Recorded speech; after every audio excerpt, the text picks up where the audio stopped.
Hey guys, in this short devotional, we're going to talk about being content with little. Let's go ahead and jump into it. Today's going to be from 1 Timothy 6 through 8. But godliness with contentment is great gain. For we brought nothing into the world, and we can take nothing out of it.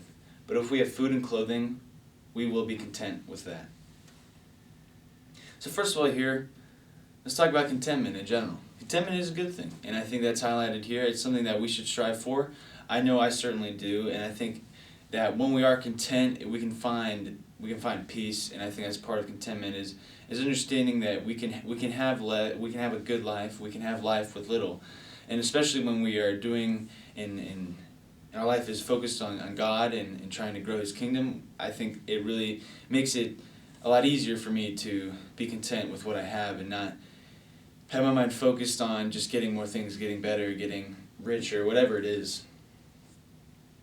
And I think another thing we need to highlight here is we can't just make things appear. We can't. It's something that I think we all fall into. Especially I have dealt with this in the past. It's where I think that I can, if I just do this one thing, or if I just work a little harder, if I just do this program or this course, I'll have success, or I'll have more, or I'll have a better chance of doing something else. Whatever it is, it's something that it can get a hold of me, and it's just it's something that's not good. It's something that we need to watch out for, because when we think about this idea of having material things, for instance, we can obviously work and we can consume things. We can be a consumer, but we can't just make things happen.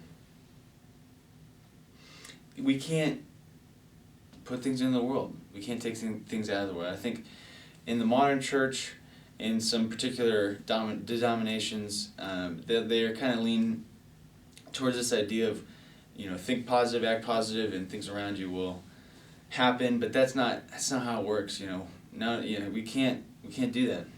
Like it says right there, we brought nothing into the world. We can't take anything out. And I think that's highlighting two things. One, that we can't bring anything into the world. So, we can't just think BMW and eventually we'll get a BMW, right? That's foolish. But also, we can't take anything out. And I think that's being part of being content is understanding that what we have here on earth is only temporary and it won't last forever, and we can't take it with us when we go to heaven. And when we think about it like that, for me it becomes a lot easier to be content. And another reason why we can be content, why we should be content, and why we should seek after that is because it says it is to great gain. And Paul, right before this, he talks about the things that we shouldn't do, and the things that are hindering believers there. I mean, not believers there, but they're hindering believers, that they think they know it all. They disagree with God's teaching, and Paul said that it was foolish, but he said contentment, godliness, that's great gain. And so even just from that's a big endorsement of something that we can do and we should do. And I think one thing I really want to highlight here at the very end of this, as we wrap it up, is this idea of letting things be enough.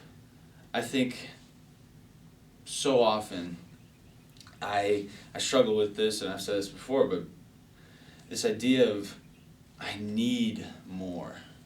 This idea, this is the whole idea of contentment. The idea that we don't need more, and I'm content where I'm at. But I think it's just, even if we don't even realize it, I think it's something that really, really hinders us a lot, because we don't even understand or realize that it's even happening. Now, I think that there's a good, healthy level of will and determination to have a better life, but I think really what's being highlighted here is that to please and glorify God, we don't need anything more. We can be content, and we need to be content with whatever it is. Whether it is a big house, and whether it is a lot of cars, whatever that is, it just needs to be all for the glory of God and for His kingdom. I think that's the main point here, is that if we have our motivations right and they're focused on God, not focused on our own self and our own glory to ourselves, I think we can further His kingdom even with a lot of stuff, or even with very little. But in any situation, let's have contentment. Okay, thank you guys.